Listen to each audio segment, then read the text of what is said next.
आज मेरी कपड़े के शोरूम पर बहुत ज़्यादा ग्राहक आ रहे थे। इस वजह से मैंने जल्दी ही दुकान बंद नहीं की थी। ज़्यादा कमाई किसे अच्छी नहीं लगती। आज मुझे दुकान में बहुत देर हो गई थी। घड़ी में समय देखा तो रात के 11:30 बज चुके थे। मैंने सोचा अब मुझे घर चलना चाहिए क्योंकि हर तरफ अंधेरा फैलने लगा था। ऊपर से बारिश भी हो रही थी। मैंने अपनी दुकान बंद की और घर की तरफ चल दिया। भीगने की मुझे कोई परवाह नहीं थी क्योंकि गर्मियों के दिन थे। मेरी दुकान घर से काफी दूरी पर थी, इसलिए मुझे हर रोज बाइक पर ही घर वापस जाना पड़ता था। आज भी मैं अपनी बाइक पर सवार होकर घर की तरफ जा रहा था।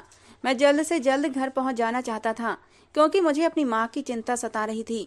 आज काम में इस कदर बिजी हो गया कि माँ का ख्याल ही नहीं आया था। मैं अपनी सोच में गुम था कि अचानक मेरी नजर रास्ते में पड़ी। एक बेबस लड़की बैठी हुई थी, उस पर मेरी निगाह पड़ी तो मैं चौंक गया था। वो सड़क किनारे बैठी हुई थी, बारिश में बुरी तरह भीगी हुई थी। मैं चौंक कर रुक गया था क्योंकि आज से पहले मैंने सड़क पर मर्दों को यूं बैठे देखा था। आज एक जवान खूबसूरत लड़की को देखा तो हैरान रह गया।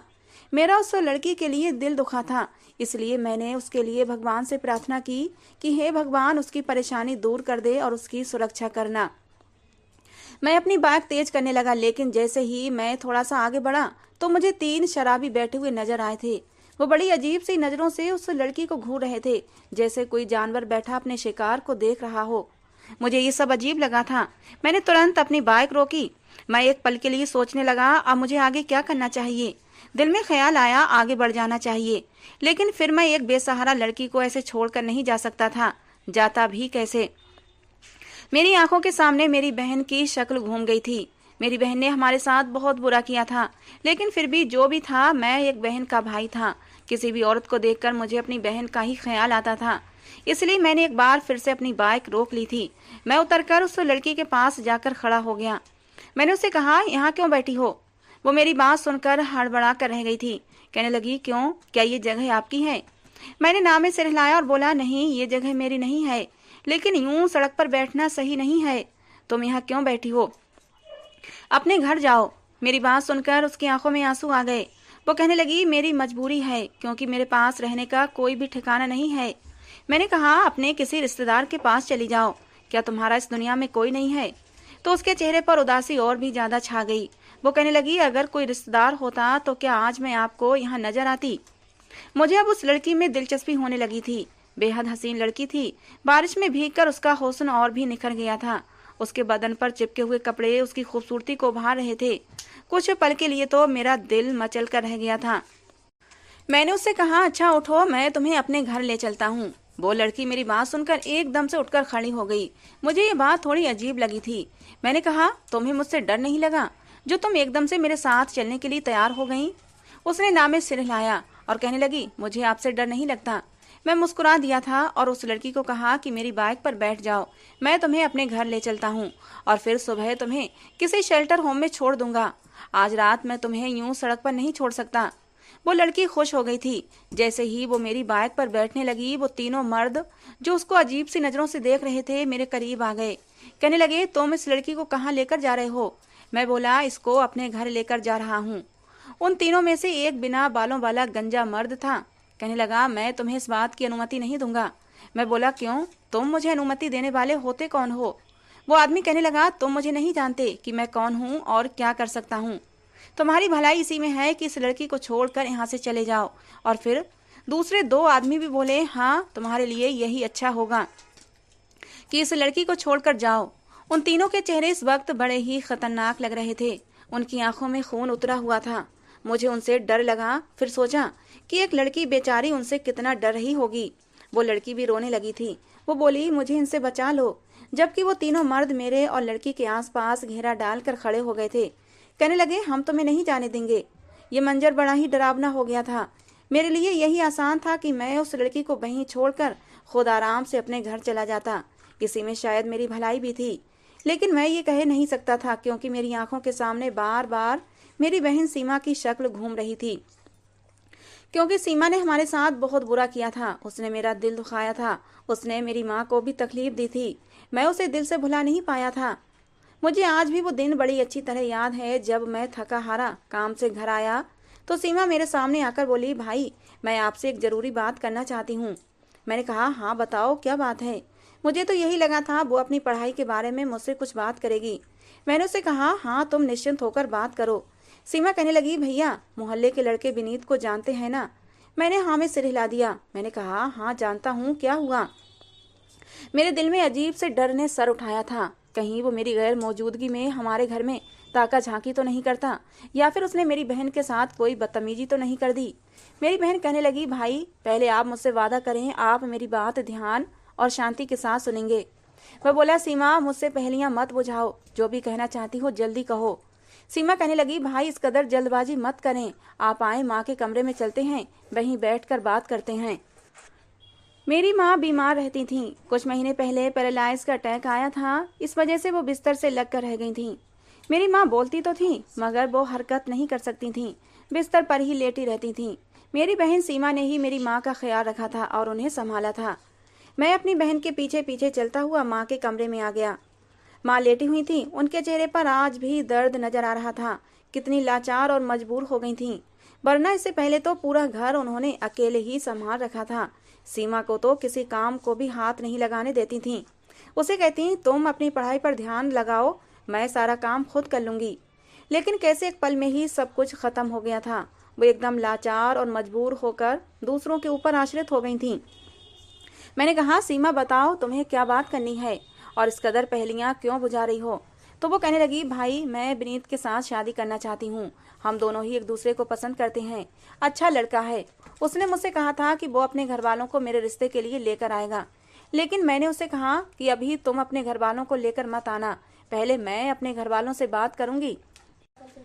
सीमा की बात पर मेरी माँ कहने लगी, हाँ बेटा, सीमा ने मुझसे भी बात की थी, मगर मैंने उसे कहा कि मेरे साथ कोई बात मत करो, सबसे पहले अपने भाई से पूछो। अगर वो अनुमति देता है तो मैं तुम्हारे रिश्ते की बात पक्की कर दूंगी। वैसे विनीत में कोई बुराई भी नहीं है, अच्छा लड़का है, अच्छा खासा समझदार है, अपनी नौकरी करता है, अच्छा खाता कमाता है और मुश्किल समय में मेरे भी काम आ जाता है। अगर मुझे दवाई की जरूरत हो और तुम घर पर ना हो तो मैं विनीत से दवाई मंगवा लेती हूँ। मैं ये सब बातें सुनकर दंग रह गया था। मेरी नाक के नीचे इतना सब कुछ हो गया और मुझे पता भी नहीं था। मैंने बड़ी मुश्किल से बर्दाश्त किया था। असल में मैं थोड़े पुराने ख्यालात का था। लड़कियों की इस कदर आज़ादी मुझे पसंद नहीं थी कि वो बॉयफ्रेंड बनाए या फिर लव मैरिज करें। सीमा बोली, भाई विनीत का नंबर मुझसे ले लें और उससे बात कर लें। इस बात पर तो मेरा खून खौल उठा था। मैंने उठकर सीमा के मुंह पर थप्पड़ मार दिया। उसकी इतनी हिम्मत कैसे हुई कि वो मुझे विनीत का नंबर दे रही थी, मुझे ये बता रही थी कि उसके पास विनीत का नंबर है और वो दोनों आपस में ना जाने कब से मोहब्बत का खेल रचा रहे थे। ये सब बातें मेरी बर्दाश्त से बाहर हो चुकी थीं।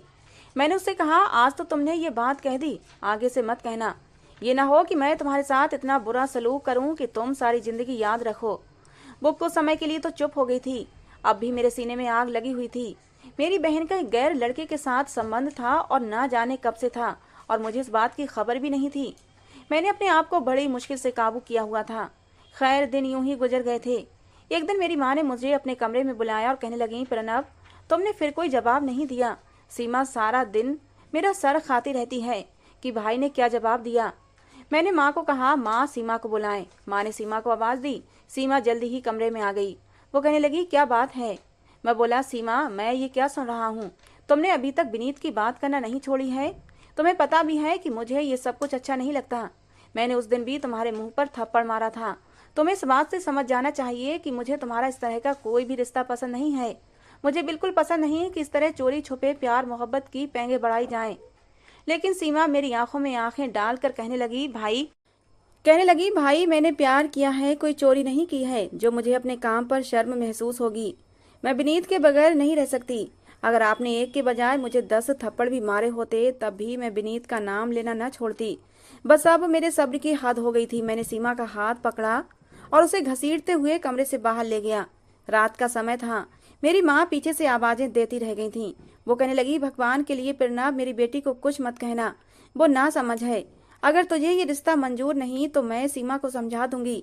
आज के बाद वो इस बात का जिक्र नहीं करेगी, लेकिन मेरी बच्ची को कुछ मत कहना। मैं माँ की आवाजों को नजरअंदाज करता हुआ बस आगे बढ़ता जा रहा था। सुबह जब मैं माँ के कमरे में आया तो वो बहुत बेचैन थी। उनकी हालत बिगड़ी हुई थी। वो कहने लगी, मेरी सीमा कहाँ है? मैंने कहा, माँ आज के बाद आप उसका नाम नहीं लेंगी। माँ मेरी तरफ बड़ी हैरत से देख रही थी।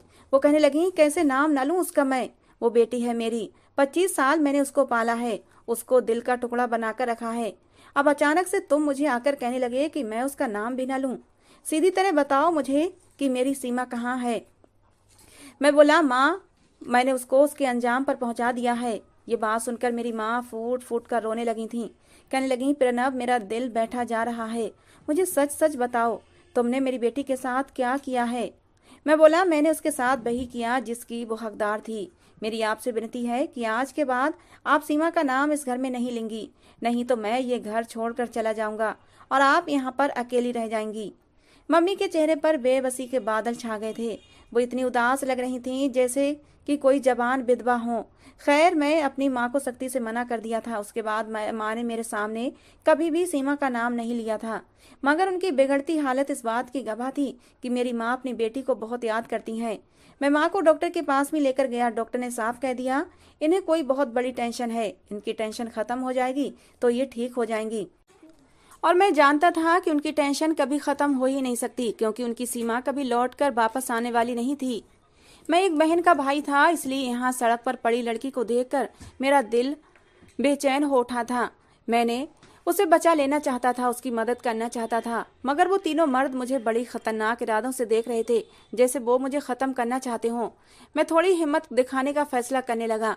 मैंने तीनों मर्दों के साथ झगड़ा किया, उनके मुंह पर मुक्के मारे और फिर लड़की को बाइक पर बिठाकर बड़ी तेजी से अपने घर गाड़ी भगा लाया था।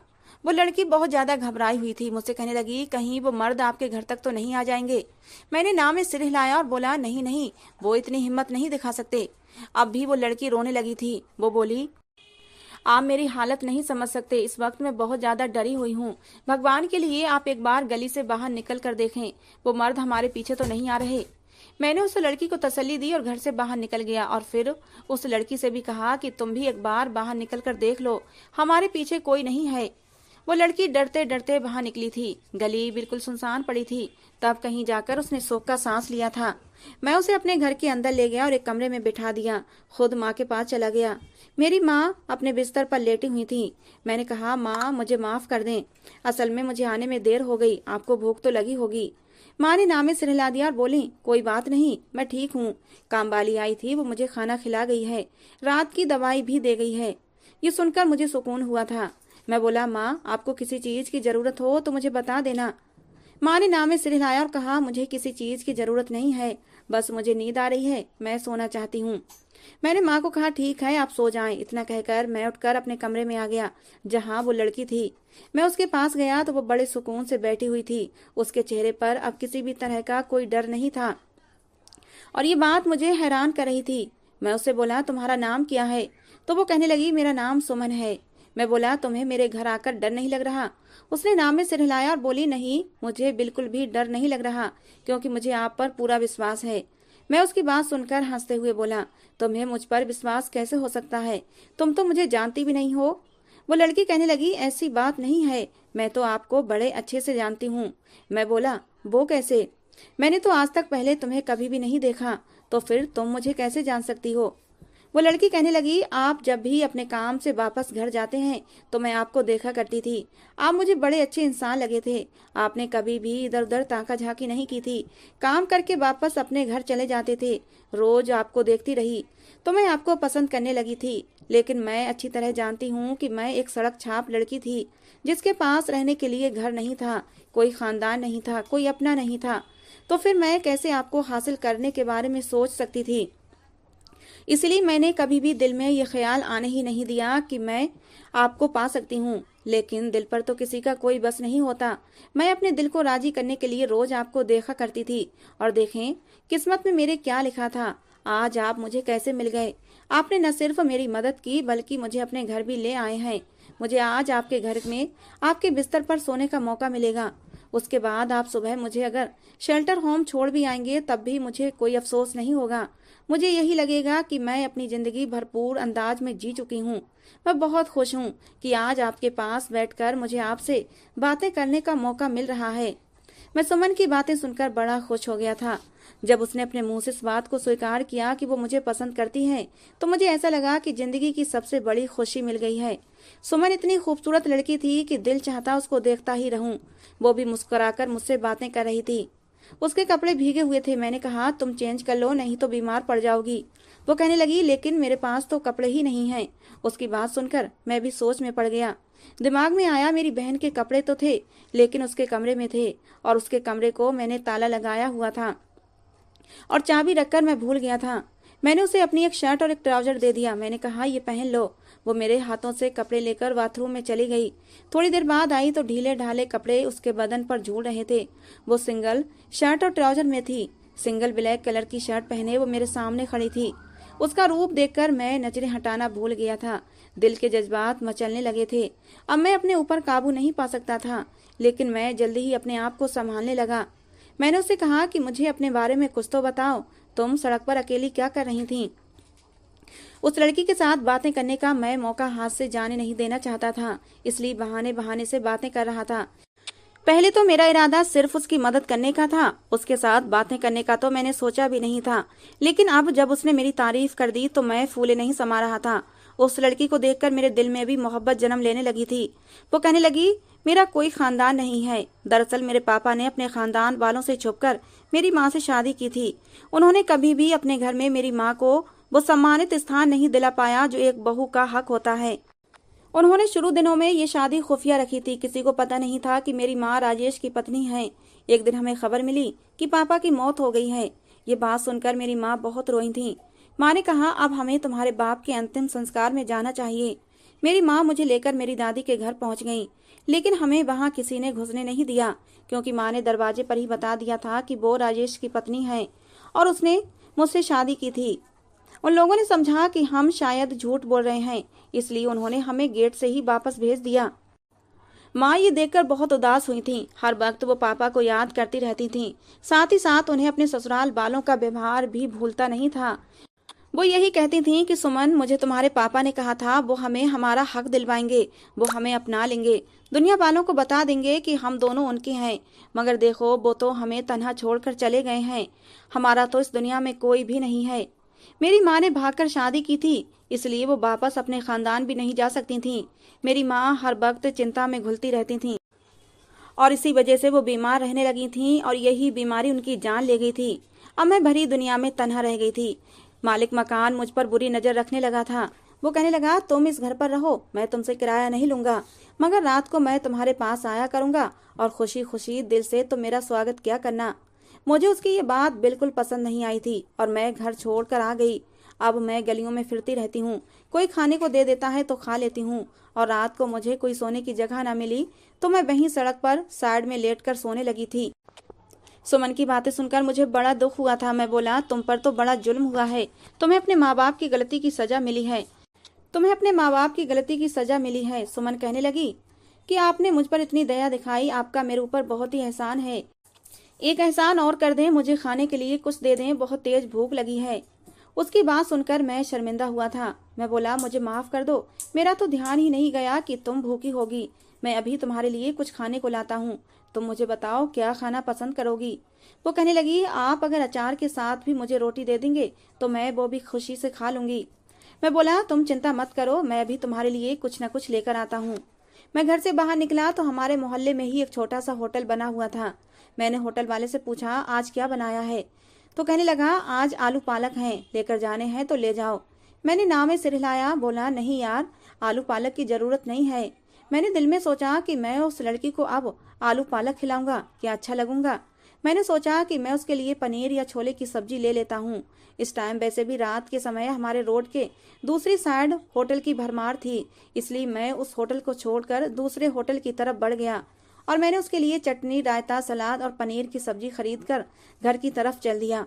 मैं ये सोचकर मुस्कुरा रहा था कि वो लड़की इतना अच्छा खाना खाकर खुश हो जाएगी, लेकिन मैं जैसे ही कमरे में कदम रखा वहां वो लड़की मौजूद थी तो मेरा दिल दहल कर रह गया, क्योंकि वो लड़की बहुत डरी हुई थी, आंखों से आंसू बह रहे थे। वो कहने लगी, मुझे बचा लो। मैं बोला, क्या हुआ? वो कहने लगी कि वो तीनों आदमी यहाँ पहुंच गए हैं, मुझे डर लग रहा है। आप चले गए थे, मुझे लगा कि मैं यहाँ सुरक्षित नहीं हूँ। मैंने कहा ऐसा नहीं है, ऐसा नहीं होगा।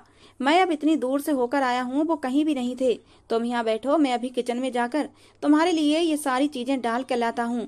मैं किचन में गया और बर्तन में खाने डालकर वापस कमरे में आया तो ये देखकर मेरी जान निकल गई कि मेरे कमरे के बाहरी तरफ की खिड़की खुली हुई थी और तीनों आदमी मेरे कमरे में दाखिल हो चुके थे।